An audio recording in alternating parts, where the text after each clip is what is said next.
One of the things that I did, by the way, which I implemented in my own business, was when I would hire people, I would actually go through quite a bit to identify that they were a good candidate. And one of the tests that I would implement, I usually do this about a week after I hired them, actually. This isn't something that you can do, obviously, with a girl you're dating or with friends. So for those of you that are entrepreneurs or aspiring entrepreneurs, this will be useful in your business. But I learned this technique and I adapted it very, very quickly because I found it to be very effective. I'd hire them very slowly, do all the training. And about a week after I hired them, about a week after they had time at the task at hand, we're doing the job, we're in the office, interacted with people, we're using the systems, had an opportunity to work with management and see how they gelled. I'd call them in my office and I'd sit them down and, without any kind of warning, I'd be like, hey, how things going? You enjoying stuff? Yep. And they'd always just nod their head, very grateful to be there, blah, blah, blah. And I'd say, how about if I give you $1,000 to quit the job right now? Right.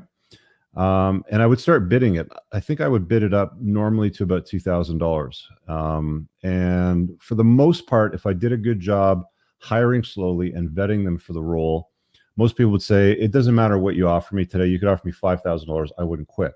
Okay. I wouldn't take the money and go.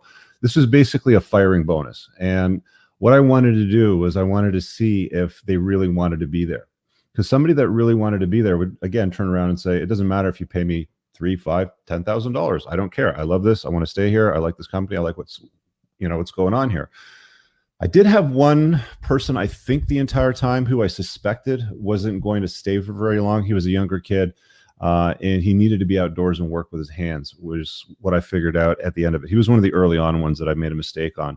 But he took, I don't know, maybe $1,200 and I sent him home. So the good part of that from my perspective, and somebody out there might be going, well, that's stupid. Why would you pay somebody $1,200 to or fire them? Like, why wouldn't you just fire them? Because I want to see what their intention is with me and my business and how serious they are about being there. Because if they're not serious about being there and they're just there to collect a paycheck and they're going to bounce anyway in a few months' time and waste my time and waste the time of my customers who they tend to form a good relationship with, I want them out now. I don't want them to linger around for a few months, maybe even potentially have to pay them considerably more to get them out of the business, because you've got to pay a severance package and there's all sorts of other costs that come out of that. So I used to call this offering people a bonus to quit, and it worked very well. So you guys consider that if you're running your own business. I found it very, very effective, separating the wheat from the chaff and making sure I got rid of people that did not want to be there, were not a good fit, and it saved me a lot of money in the long run.